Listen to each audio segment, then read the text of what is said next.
예전에는 선교지에 가면 여러 가지 불편한 것들이 많았습니다. 90년대 그때 제가 갔을 때에 이제 차를 타고 가는데 마을에서 아주 멀리 떨어진 그 오지에서 차가 고장이 났어요.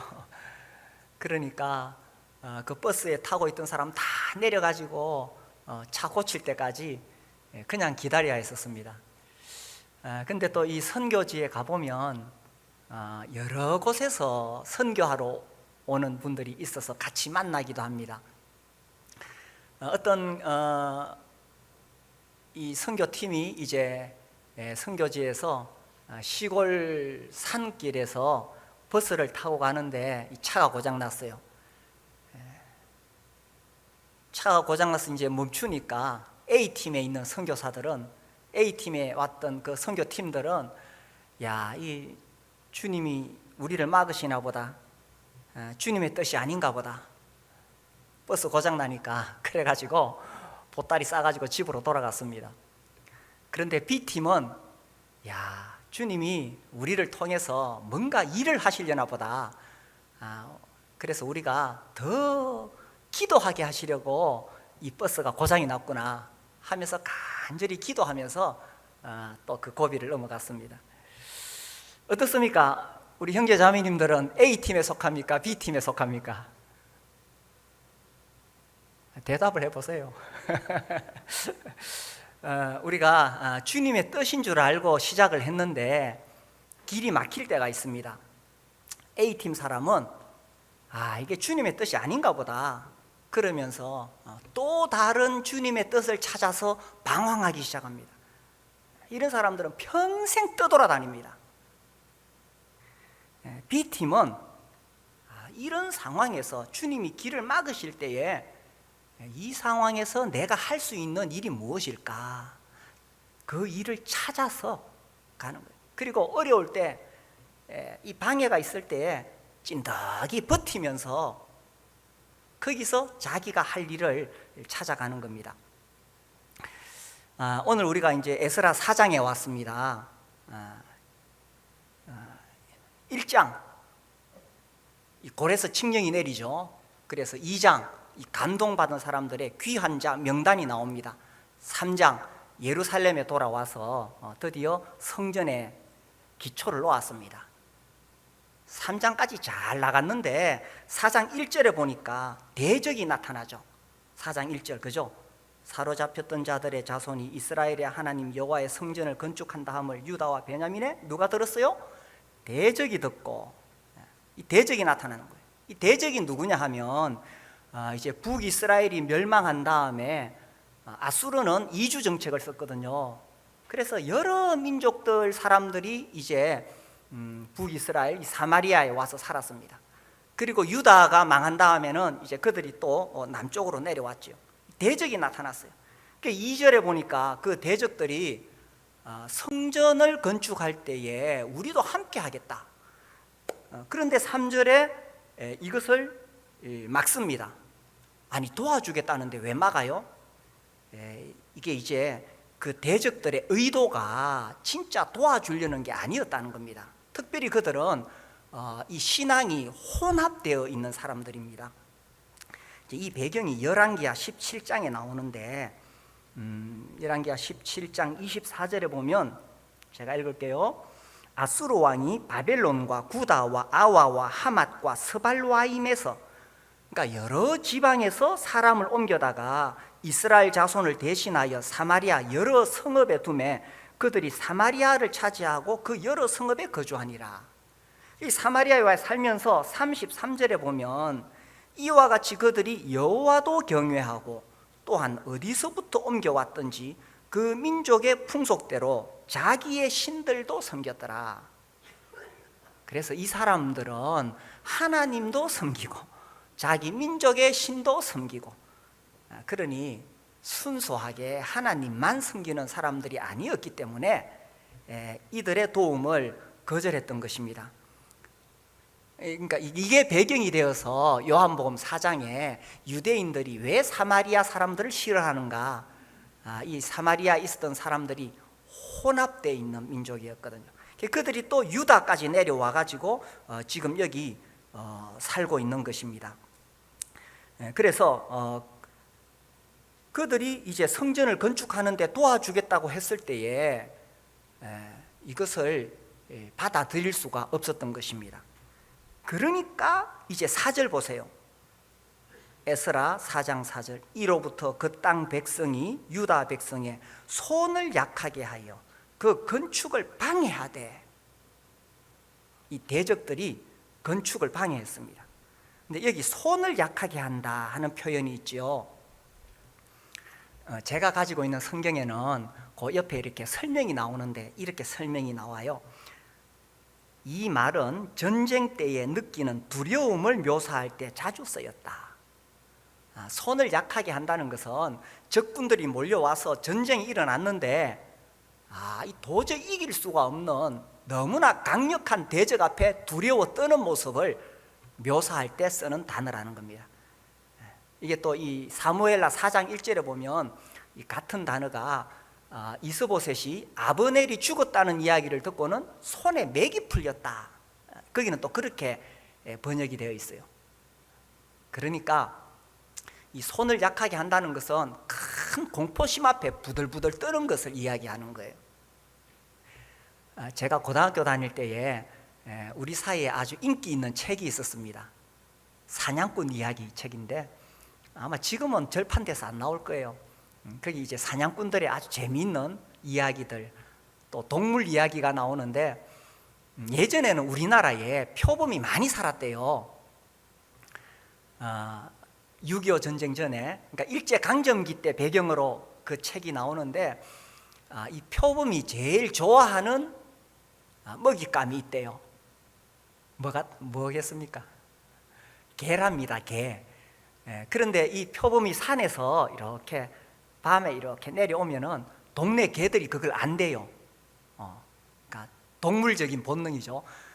표범이 내려오면 개들이 딱 몸이 경직돼서 빳빳하게 굳어가지고 선체로 오줌을 막 줄줄 싼대요. 그러면 표범이 와서 한 마리 물고 간대요. 이 표범이 나타났을 때에 개들이 완전히 막 굳어가지고 부들부들 떨지도 못하죠. 너무 두려우니까 다 굳어있는, 이게 이제 손을 약하게 하는 거예요. 그래서 이 대적이 방해했을 때에 그 유다 백성들이 손이 약해져, 손에 맥이 풀려서 더 이상 성전을 건축하지 못하고 중단이 되었던 것입니다. 그런데 지금 이 유다 백성들이 어떤 사람들이냐 하는 것입니다. 어떤 사람들이냐? 이 사람들은 그 번성했던 페르시아, 그들은 이미 페르시아에서 자리 잡고 잘 살고 있던 사람들입니다. 바벨론에서. 그러다가 이제 페르시아가 정복하게 되죠. 잘 살고 있었는데 그들이 황폐한 예루살렘으로 올라왔습니다. 왜 올라왔어요? 하나님이 그들에게 말씀해 주시고, 그래서 이제 예루살렘에 성전을 재건하기 위해서 그들이 이미 잘 살고 있었는데 거기 직장 버리고 집을 버리고 4개월 동안 그 험한 길을 거쳐서 이 성전 재건의 꿈을 안고 그 비전과 열정으로 그렇게 올라왔거든요. 그런데 대적이 방해하니까 그만 기초를 놓고는 다 낙심해서 손이 약하게 되어서 포기하고 주저앉아 버렸다는 것입니다. 그래서 이렇게 의욕적으로 출발했는데 기초를 놓고는 16년 동안 성전 재건이 중단이 되었습니다. 우리가 여기서 알아야 할 사실이 있습니다. 우리 인생에는 항상 이런 대적의 방해가 있다는 것입니다. 모든 일이 내가 계획한 대로 내 뜻대로 그렇게 술술 풀리는 건 아니에요. 무슨 일이든지 대적의 방해가 있다는 것입니다. 그래서 우리가 살다가 대적의 방해를 만날 때에 이상히 여기지 말라는 것입니다. 아니, 이들이 지금 예루살렘에 올라온 것은 하나님의 뜻이 아니었습니까? 특별히 이 에스라 1장 1절에 그죠? 바사왕 고레스 원년에 여호와께서 예레미야의 입을 통하여 하신 말씀을 이루게 하시려고. 그러니까 이건 정말 분명한 하나님의 뜻이거든요. 하나님의 뜻이고 하나님의 일인데도 불구하고 대적의 방해가 있다는 것입니다. 처음에 분명히 하나님의 뜻이 보였지만, 요셉도 마찬가지잖아요. 꿈을 꾸었을 때 그 하나님의 뜻이 보였잖아요. 그런데 그의 인생에 얼마나 많은 방해가 있었습니까? 다윗은 기름 부음을 받았죠. 그렇지만 그의 인생에 얼마나 많은 방해가 있었습니까? 바울과 실라가 복음 전하러 다닐 때에 분명히 주님의 뜻에 따라갔거든요.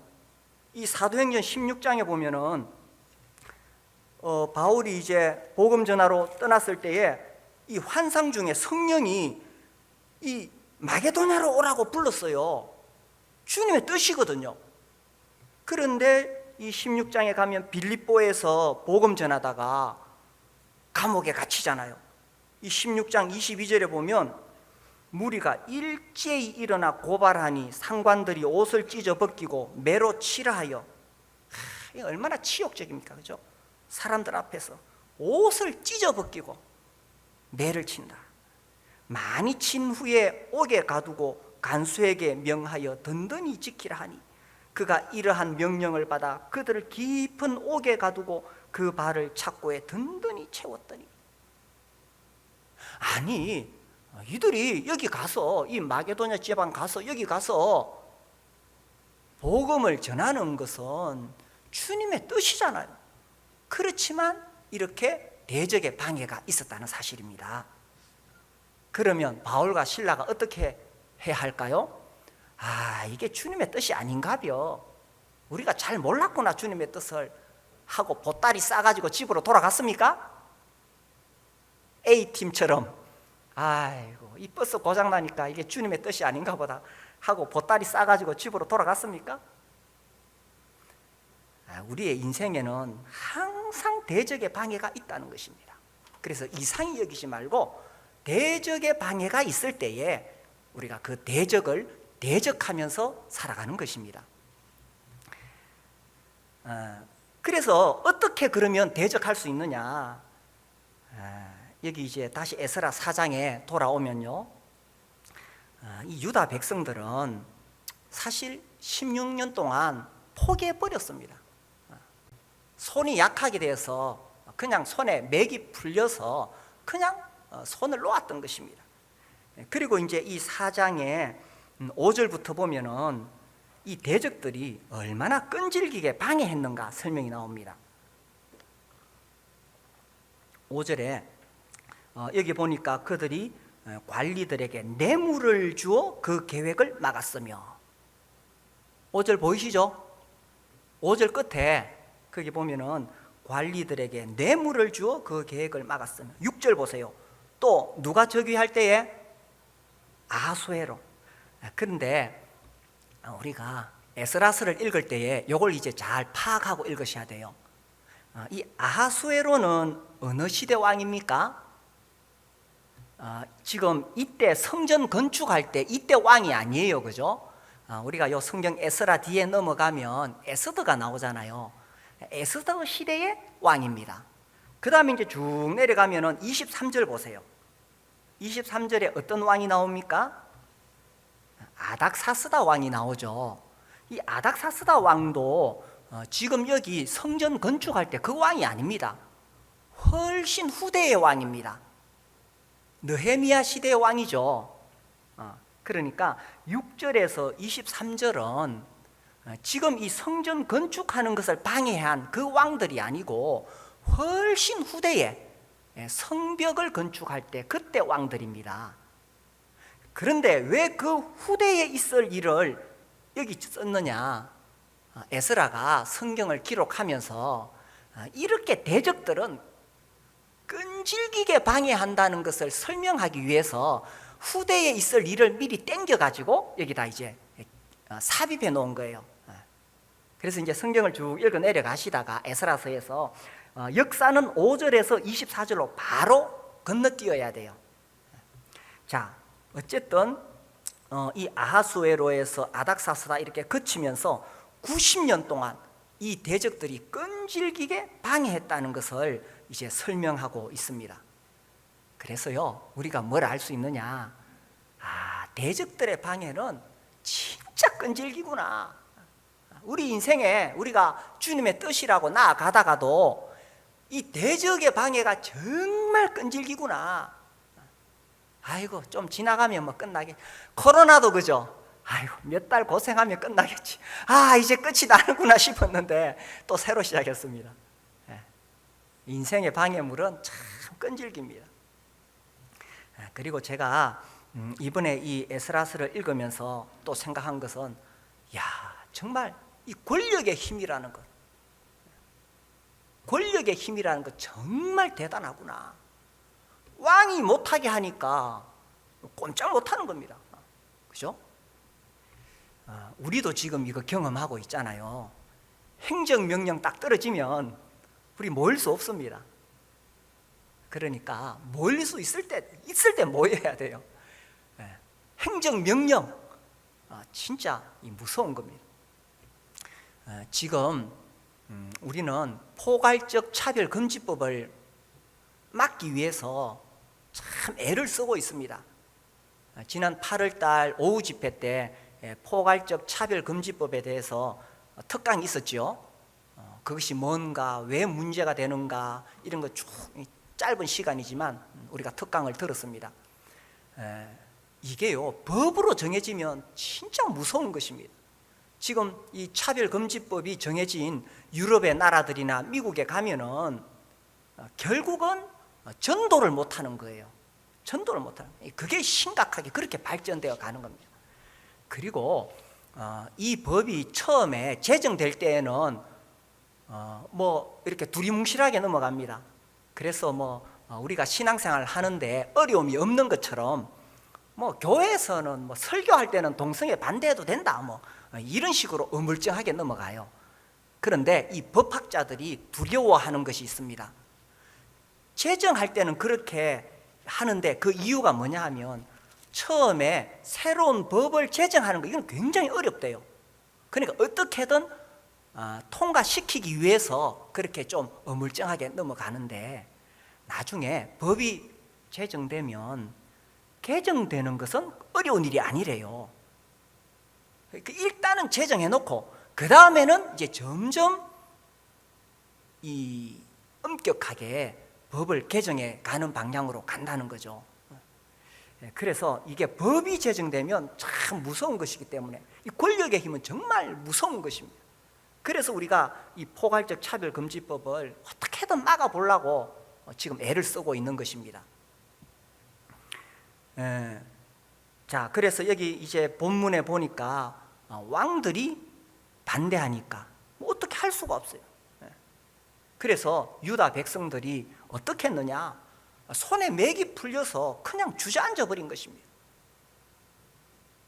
그래서 이 16년 동안 이 기간 동안에 세월이 길어지니까 이 그들이 처음에 이 예루살렘을 재건하겠다고 왔던 그 열정이 다 식어버리는 거예요.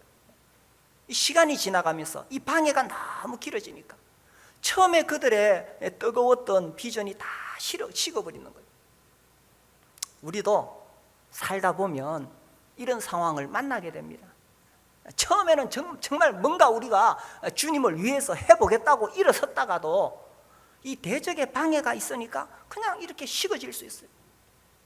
우리 인생에도 어떤 꿈을 가지고 시작을 했는데 이 거대한 절벽이 탁 가로막고 있으면 그냥 그 앞에서 그 처음에 초심을 잃어버리고 주저앉을 수가 있다는 것입니다.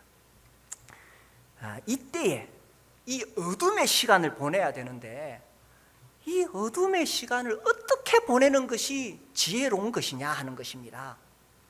안타깝게도 유다 백성들은 그냥 포기하고 자기 집 짓기 바빴어요. 성전 건축하러 올라왔다가 나중에 학교에서 읽어보면 자기 집 짓기 바빴다는 것입니다. 손을 놓고 포기해버리는 거예요.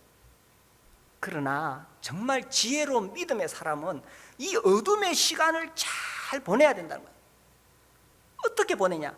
지금은 왕들의 힘 때문에 어찌할 수 없지만, 그러나 언젠가 주님의 뜻이 이루어질 것을 믿고 기대하면서 보내야 된다는 것입니다.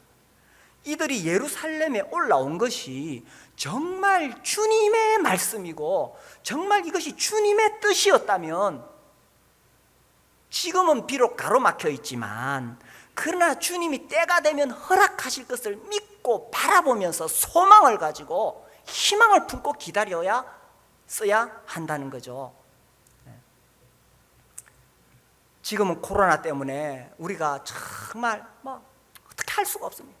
이때에 우리가 그냥 사업도 포기하고 전도도 포기하고 신앙도 그냥 대충 이렇게 하면서 이 어둠의 시간을 보낼 것이냐, 아니면 비록 지금은 어찌할 수 없지만 언젠가 이 코로나 끝날 것을 기대하면서 희망을 가지고 보낼 것인가 하는 것입니다. 오늘 우리가 본 회포에 선한 능력으로 찬송을 불렀습니다. 아마 이 이야기는 여러 번 들어보셨을 거예요. 보네포 독일의 자유주의 신학자로 분류되고 있습니다. 근데 아무튼 그의 이 신앙과 삶은 참 아름답게 마무리되고 있습니다. 이 사람이 이제 그 히틀러가 등장하고 또 나치가 이렇게 권력을 장악하고 있을 때에 그때 이제 이래 가지고는 안 되겠다 하면서 히틀러 암살 음모 사건에 연루가 됩니다. 이 사람 평화주의자지만 이제 그런 어떤 상황들이 그렇게 전개되니까 그게 되죠. 그래서 1943년 4월 달에 이 게슈타포에 의해서 체포되어서 감옥에 들어갑니다. 거기서 이제 2년 동안 감옥에 있는데 1944년 12월 달에 이 시를 자기 약혼녀에게 보냈는 거예요. 그러니까 이분이 감옥에 죄수로 갇혀 있었지만 이분의 삶과 인격이 너무나 고매했기 때문에 그 감옥에 있는 많은 죄수들과 간수들의 존경과 사랑을 받았습니다. 그래서 이제 이분의 글이 다 밖으로 유출이 안 되는데 이분을 존경하는 간수들에 의해서 그의 어떤 신학적인 논문도 나가고 이렇게 되었거든요. 이제 그 시 내용 선한 능력으로 그죠. 제가 이 시에서 굉장히 마음에 감동이 되었던 건 이것입니다. 선한 능력에 우리는 너무 잘 보호받고 있으며 믿음으로 일어날 일들을 기대하고 있습니다. 지금 그는 옥에 갇혀 있고 이 거대한 권력의 힘 앞에 어찌 할 수가 없습니다. 자기도 죽을 거라고 예상했겠죠? 이 시를 쓰고 4개월 후에 그는 처형됩니다. 그러나 그가 지금 이 권력의 힘 앞에 죽음 앞에 어찌 할 수 없는 상황이지만 이렇게 말했던 거예요. 선한 능력에 우리는 너무 잘 보호받고 있으며 믿음으로 일어날 일들을 기대하고 있습니다. 지금은 아무것도 할 수 없고 갇혀 있지만 그러나 우리가 믿음의 눈으로 바라보았을 때에 어떤 하나님의 일이 일어나게 될까, 그것을 기대하면서 있었다는 거죠. 그래서 우리가 오늘 불렀듯이 절망 속에도 흔들리지 않고, 절망 속에도 흔들리지 않고 사랑하는 주 얼굴 구하리, 선한 능력으로 일어서리. 주님이 자기를 선한 능력으로 보호하고 계시기 때문에 그 절망 속에서도 포기하지 않고 선한 능력으로 일어서리, 주만 의지하리 믿음으로. 주만 의지. 그래서 영광의 그날이 올 것을 기대하면서 하루하루 살다가 그가 비록 며칠 후에, 그가 죽은 지 며칠 뒤에 연합군이 그 감옥을 이제 점령하게 되거든요. 며칠 전에 죽는데 그가 비록 자유와 해방은 누리지 못했지만 마지막 순간까지 이렇게 시를 쓰면서 선한 능력을 의지해서 절망 중에도 흔들리지 않고 주님을 바라보며 살아갔다는 것은 참 아름답지 않습니까? 그래서 어둠의 시간에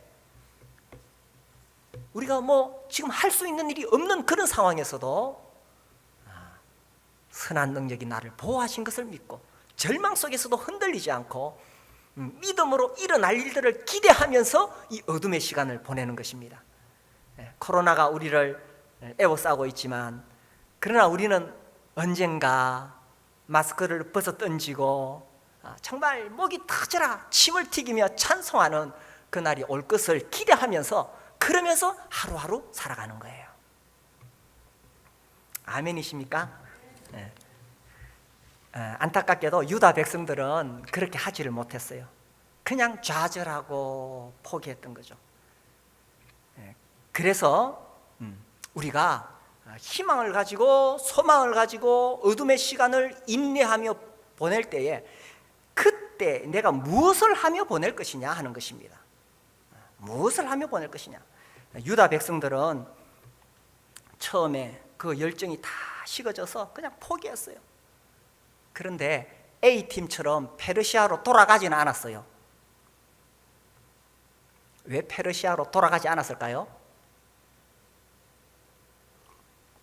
제가 볼 때에 차가 없어서, 비행기가 없어서 이 다시 돌아가려면 4개월이나 걸리잖아요. 그 위험한 지역을. 그러니까 돌아가지 못했어요. A팀은 그냥 버스 고장 나니까 그냥 돌아가 버렸죠, 그죠? 버스 타고 또 돌아가는 거예요. 이 대적의 방해가 있어서 앞으로 나아갈 수 없을 때에 그때 그냥 손 놓고 그냥 포기하는 것이 아니라 중요한 것은 그런 상황에서도 지금 내가 할 수 있는 일을 해내는 것입니다. 하나님은 우리가 기다려야 한다. 우리를 기다리게 하실 때가 있어요. 이거 뭐 지금 어떻게 할 수가 없어요. 코로나19와 같은 상황뿐만 아니라 우리가 살면서 강력한 대적의 방해가 있을 때에 그때 우리가 뭐 어떻게 할 수 없을 때가 있습니다. 그때 포기하는 것이 아니라 지금 내가 감당해야 할 몫을 해내는 것입니다. 요셉이 형들에 의해 팔려서 이집트에 노예로 가서, 그죠? 옥에 갇히고. 근데 요셉은 그 상황에서 자기가 해야 할 몫을 감당해냈어요. 노예로 살 때는 노예로서 할 일을 했고, 감옥에 갇혔을 때는 감옥에서 할 일을 했고, 다윗도 그렇죠. 그가 쫓겨다니며 목숨의 위협을 받을 때도 자기가 감당할 몫을 잘 감당해내는 거예요. 바울과 실라는 어떻게 했습니까? 그들이 감옥에 갇혔을 때에 이게 주님의 뜻이 아닌가 보다 하고 집으로 돌아가려고 그랬습니까? 아니죠. 우리가 사도행전 그 16장 보니까 그들은 거기서 기도하고 찬송하고 그들이 그 옥에서 자기들이 감당할 수 있는 몫을 해내는 거예요. 그래서 이 어둠의 시간, 정말 앞이 캄캄할 때, 절벽이 가로막고 있을 때에 내가 감당할 몫이 있어요. 그래서 아이고 이게 주님의 뜻이 아닌가 보다 그렇게 포기하고 도피하려는 것이 아니라 찐득이 눌러 앉아서 좀 어렵고 힘들어도 좀 찐득이 눌러 앉아서 버티면서 그 자리에 버티면서 내가 해야 될 몫을 감당해내는 것입니다. 그러니까 주님은 이런 과정을 통해서 나를 연단을 하시는 거예요. 내가 연단되어야 하나님 손에 쓰임받는 인생이 되니까. 그래서 찐득이 눌러 앉아서 버틸 때에 그때 주님은 그 과정을 통해서 나를 정금같이 빛나게 하시는 겁니다. 우리 왜 사진이나 그 영상으로 보면 다비드상, 미끈하게 잘 빠진 소년 다윗상 있죠, 그죠? 그렇게 주님이 우리를 아름답게 빚어가시는 거예요. 그렇게 연단이 되어야 주님 손에 쓰임 받는 거지. 좀 대적이 가로막는다고 주님의 뜻이 아닌가벼 A팀처럼 보따리 싸가지고 또 다른 데로 집으로 돌아가면 그 사람 평생 여기저기 떠돌아다니고 방황하고 또 다른 주님의 뜻 찾다가 인생 다 날려버리는 것입니다. 주님의 뜻이라고 시작했다가 그죠? 다 우리가 주님 앞에 기도하고 가잖아요. 취업할 때도 주님 앞에 기도하고 들어갔는데 직장에서 좀 어려운 일 생기니까 아이고 주님의 뜻이 아닌가벼 또 다른 데 찾아보고 결혼했다가 주님 앞에 기도하고 결혼했는데 살아보니 만만찮거든. 아이고, 내가 이걸 잘못 선택했구나. 주님의 뜻이 아닌가벼. 내가 사람을 잘못 만난 거야. 이사했다가 어디로 이사 갔다가 주님의 뜻이라고 이사 왔는데 살아보니 아니거든. 여기가 아닌가벼. 또 떠나려고 그러고. 교회도요, 우리 교회 안타깝게도 많은 분들이 오셨다가 떠나가요. 2년 내지 3년 있다가 처음에는 주님의 뜻이라고 교회 좋다고 그렇게 하다가 좀 마음에 안 드는 일 생기면 또 떠나가요. 주님의 뜻이 그렇게 왔다 갔다 자꾸 바뀌는 겁니까? 주님은요, 우리가 살다가 어려운 일 당해서 앞이 막힐 때에 포기하고 떠나가기보다는 좀 진하게 눌러 앉아가지고 버티고 지금 내가 감당해야 할 몫을 감당하기를 원하시는 겁니다. 지난주에 저는 이 종교개혁사를 계속 공부를 했어요. 이 루터죠. 어쨌든 1517년 루터가 비튼베르크 성문에 95개조 반박문을 붙였다. 또 어떤 사람은 아니다, 그냥 편지로 보냈다. 아무튼 그때부터 이제 종교개혁에 불이 붙죠. 그때는 이 종교개혁이 일어나야 돼요. 야, 중세시대요. 교황들, 고위 성직자들 정말 막 썩을 대로 썩었거든요. 아이고, 말도 못해요. 교황의 사생아들이 얼마나 많은지 뇌물 받고 막 전쟁하고 말도 못해요. 그러니 틀림없이 개혁이 일어나는 것이 주님의 뜻이에요. 그 주님의 뜻대로 그렇게 루터가 일어섰는데, 그러면 주님의 뜻이면 그게 잘 풀어집니까? 대적이 생기죠. 루터를 제일 대적했던 사람이 신성 로마 제국의 황제였던 칼 5세. 둘이서 막 붙었습니다.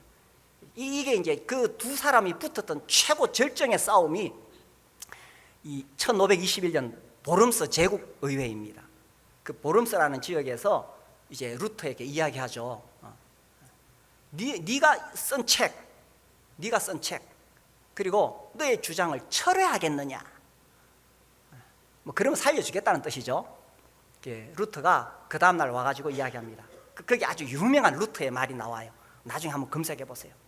나는 성경에 근거해서 문제가 있는 것이 아니라면 내 양심에 따라 나는 이것을 절대로 철회할 수 있습니다. 내가 하나님 앞에 서 있습니다. 주여 나를 도우소서. 굉장히 멋있는 말을 해요.